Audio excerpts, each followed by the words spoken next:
Untuk sosiologi sendiri kan adalah ilmu yang universal. Jadi kita belajar sosiologi itu banyak aspek sekali, dari sosiologi pertanian, sosiologi ekonomi, sosiologi pembangunan, sosiologi kesehatan.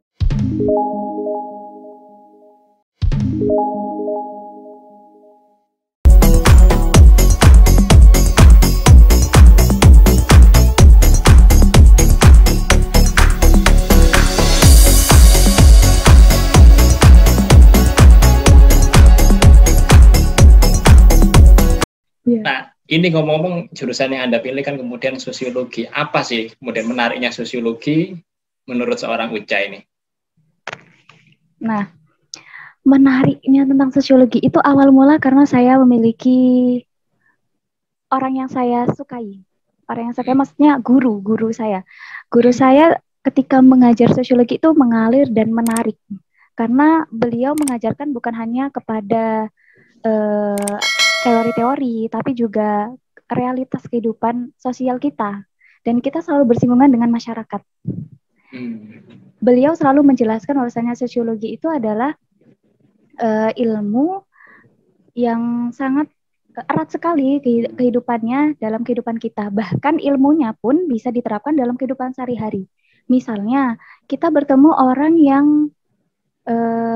misalnya suka melakukan perbuatan yang menentang nilai dan norma gitu. Tapi kalau di sosiologi, kita akan diajarkan untuk kenapa orang itu bisa melakukan hal seperti itu. Apa latar belakang orang itu bisa melakukan hal yang berlainan dengan tindakan nilai dan norma. Intinya sosiologi tidak mengajarkan seseorang untuk menjudge orang itu buruk. Tetapi tidak menilai nilai baik buruknya seseorang. Tetapi melihat sisi bagaimana orang itu bisa melakukan hal seperti itu dan dampaknya seperti apa. Nah, dari situ saya akhirnya suka dan tertarik untuk masuk ke sosiologi. Seperti itu. Ya, intinya saya tidak intinya saya tidak berpikiran negatif terhadap orang-orang gitu loh, Pak. Jadi sebelum ngejudge, saya bisa tahu, oh orang ini seperti ini. Jadi memang berawal juga dari terinspirasi ini berarti seorang Uca dengan guru di SMA-nya mungkin. Dan kemudian akhirnya dengan energi positif yang ditularkan, akhirnya mungkin bisa enjoy, bisa menikmati perkuliahan itu betul-betul menghasilkan seperti saat ini. Dan ternyata dari kuliah di sosiologi ini, seorang Uca ini menjadi lulusan terbaik pada saat itu di Visipol Universitas Jember. Nah, ngomong-ngomong mengenai lulusan terbaik ini, sebetulnya apa sih yang secara mungkin secara spesifik ya dipelajari di sosiologi itu sendiri? Spesifik dari mata materi dari sosiologi nggih. Di prodinya Mbak Uca itu sebetulnya fokusnya ke apa yang dipelajari di sosiologi itu? Interaksi masyarakatnya atau seperti apa? Iya. Untuk sosiologi sendiri kan adalah ilmu yang universal. Jadi kita belajar sosiologi itu banyak aspek sekali, dari sosiologi pertanian, sosiologi ekonomi, sosiologi pembangunan, sosiologi kesehatan, sosiologi maritim. Itu kita pelajari semua. Sosiologi kebencanaan, ya kompleks. Nah, karena di situ ternyata saya bisa mendapatkan semua itu dalam sosiologi. Semua itu dari sosiologi, dan di situ saya bisa pemikiran saya tadi terbuka gitu loh, bahwasanya sosiologi itu bukan hanya ilmu yang mempelajari tentang hubungan masyarakat, tetapi kita lebih bisa luas tahu dari itu, ya? Iya, lebih luas dari itu. Ternyata wow, sosiologi ini seluas itu ya, dan ternyata saya bisa mempelajari karakteristik orang dari wilayah yang berbeda. Misalnya kalau di sosiologi pertanian, biasanya masyarakatnya lebih rendah hati, cara berbicaranya lebih pelan, santun, tapi berbeda lagi dengan masyarakat yang ada di sosiologi maritim. Biasanya masyarakat maritim itu ngomongnya agak keras. Keras. Di situ lagi biasanya sosiologi maritim, anak-anak dari pelaut yang orang tuanya suka melaut, mereka tidak membiarkan atau tidak memperbolehkan anaknya untuk sekolah. Karena anaknya biasanya disuruh untuk mencari pekerjaan supaya menghasilkan uang. Jadi semakin banyak hasil tangkapan ikan, maka semakin kaya orang itu. Tapi berbeda lagi dengan masyarakat pertanian, Pak. Kalau masyarakat pertanian itu tidak ada anak petani yang menginginkan anaknya menjadi petani. Nah, itu adalah pertanyaan tersendiri. Kenapa anak petani tidak ingin anaknya menjadi petani?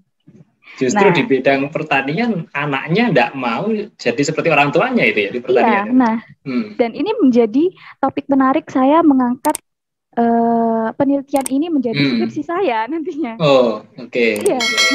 Nah, di sini menariknya Pak. Jadi saya menemukan bahwasanya ternyata anak-anak orang tua petani itu selalu menganggap bahwa petani itu adalah pekerjaan yang kotor. Oh. Iya, mereka karena bergelut dengan tanah, celot, bilangnya celot gitu. Di sawah gitu ya. Ya, bau keringat. Dan saya nggak mau, Mbak, punya anak yang seperti itu. Saya tidak tega melihat anak saya bekerja keras seperti itu. Lebih baik sekolah di, maksud saya, mencari pekerjaan di luar dari pertanian desa. gitu ya. Pertanian gitu. Yang penting jadi PNS. Nah, selalu bilang gitu. PNS itu masih menjadi primadonanya pekerjaan anak-anak dari para petani. Para petani. Wah, ini menarik. Berarti di sosiologi ini ternyata ketika seseorang ini terjun atau mempelajari, ini bisa tahu akhirnya karakteristik itu dan bisa menempatkan diri pada akhirnya. Mungkin begitu ya? Iya, betul Pak. Iya. Jadi kita tidak saya tuh belajar untuk tidak menjudge orang gitu. Bahwasannya padahal kenapa sih kok saya kan dulu juga berpikiran saya pokoknya tidak mau menjadi petani.